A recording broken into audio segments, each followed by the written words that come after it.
Sunog ngayon lang po ito sa NAIA Terminal 3. Grabe. Nasunog yung mga sasakyan dahil sa sobrang init.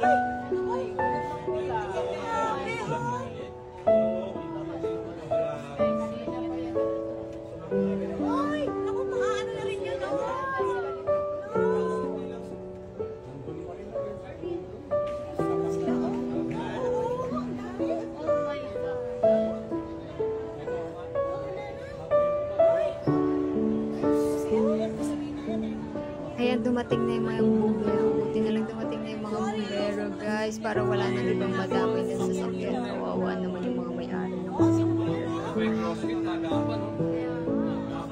Ayan, guys. Nagpunta ng bumbero. Grabe, guys. Oh, ayan. Tao, guys. Ayan, oh. Ayan, oh. Grabe. Wala kang bumbero dito, oh. Grabe, guys. Oh. Wala na. Insurance na coaches. Nakakalungkot. So, yan ang Nagkakagulo na yung mga tao dito. Ayan guys, grabe.